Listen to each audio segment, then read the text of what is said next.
अस्सलाम वालेकुम। मेरे पास कल की दाल बची है, दाल मूंग की हो या माश की, कोई भी ऐसी लिक्विड वाली दाल हो, बच जाए तो के नहीं खा रहे कोई भी, तो उसके इतने अच्छे पराठे बनते हैं, बहुत मज़ेदार। और उसमें मैं थोड़ी सी प्याज डालूँगी बस। इस दाल में मेरे पास आधी प्याली से ज़्यादा दाल है, तो मैं इसी हिसाब से मैं आटा डाल लूँगी जितनी मेरे पास दाल है, और जितना रिक्वायर्ड आटा होगा मैं उतना ही डालूँगी। पहले मैं कम डाल रही, तो जैसे ज़्यादा और चाहिए होगा मैं इसमें और डाल लूँगी। ये डाल गई। इसमें हरी मिर्चें भी हैं, हरा धनिया भी है, मैं कुछ भी नहीं इसमें डाल सिवाय प्याज के। ये थोड़ी सी प्याज है मेरे पास, ये गई। दाल के हिसाब से सारी चीज़ें डलती हैं इसमें। थोड़ा सा नमक गया, नमक भी दाल में है, मिर्चें भी काफ़ी सारी हैं, तो मैं सिर्फ नमक डाल रही हूँ आटे के लिए, जो आटे का हिसाब है। सिर्फ ये तीन चीज़ें हैं, प्याज, आटा, दाल। तो इससे मैं गूंद लूँगी। पानी की अगर थोड़ी ज़रूरत हुई तो मैं इसे हाथ गीला करके आटा गूंद के बना लूँगी आटा इसका, और इसके बाद फिर मैं इसे पराठा बनाऊँगी। पराठा बहुत मज़े का बनता है। अगर ऐसे दाल हो तो ज़ाया मत कीजिए और पराठे बना के एंजॉय करें। मैंने अच्छी तरह गूंद लिया है। 15-20 मिनट मैंने इसे रखना है रेस्ट के लिए, और उसके बाद पराठे बनना शुरू हो जाएंगे। और ये ऐसे लगेगा जैसे पराठे वो बेसन के पराठे हैं, कोई अच्छा सा जायका आएगा। तो मैं बनाती हूँ पराठे। ये मैं आटा गूंद के मैंने रेस्ट दिया उसे आधा घंटा। उसके बाद फिर मैंने पेड़े बनाए। पेड़ों को 4 से 5 मिनट रेस्ट दें, ज़रूरी है, रोटी अच्छी बनती है। और अब मैं इसे बेल के इसका ऊपर घी लगा के पराठा बनाऊंगी ठीक बनाने के लिए।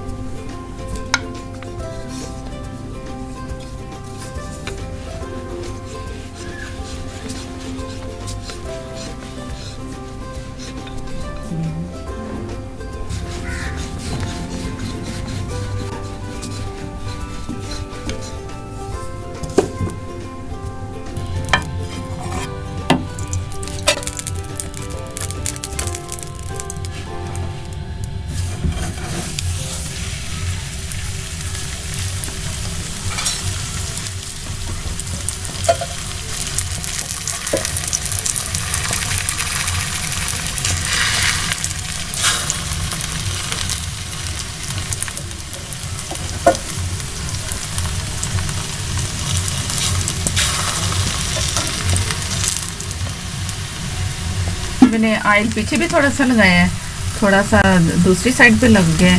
दोनों साइडों पे आग लगा के ज़रा नीचे से पक जाए जब पराठा, तो फिर दूसरी साइड में पलटाती हूँ। अगर कच्चा ही हम उल्टा देंगे ना तो वो फ़ौरन टूटने पे आ जाएगा।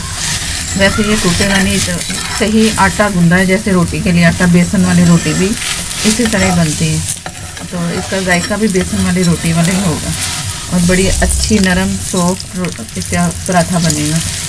चाय के साथ खाएं या वैसे अचार या चटनी इसके साथ लगा के खाओ, बहुत मज़े का लगेगा।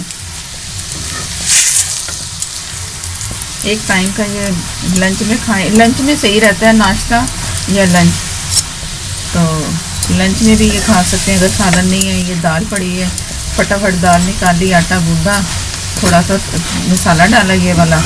अगर दाल में मिर्चें कम है तो हरी मिर्चें मैंने नहीं मिलाई, इसमें काफ़ी मिर्चें थी, तो आप हरी मिर्चें मिलाओ, साबुत धनिया मिलाओ, हरा धनिया, पुदीना, और यहाँ तक कि वो आप डाल सकते हो जो अनारदाना है वो।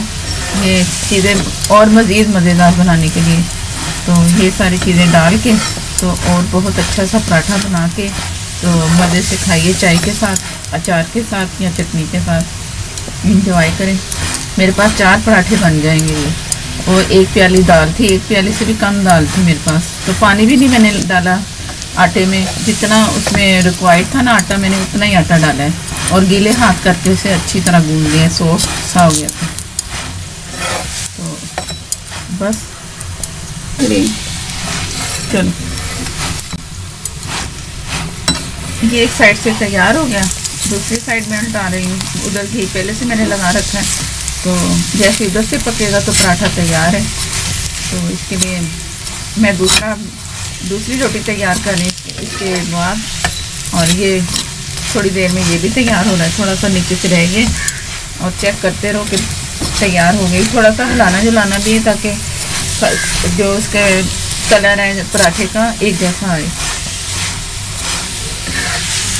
ये नहीं कि कहीं से कच्चा और कहीं से पका हुआ, फिर ऐसा वो फिर अच्छा नहीं, सही नहीं रहता खाने में भी। कि यहाँ से रोटी सही नहीं तो यहाँ से पकी नहीं, तो एक जैसा इस पर कलर आना चाहिए।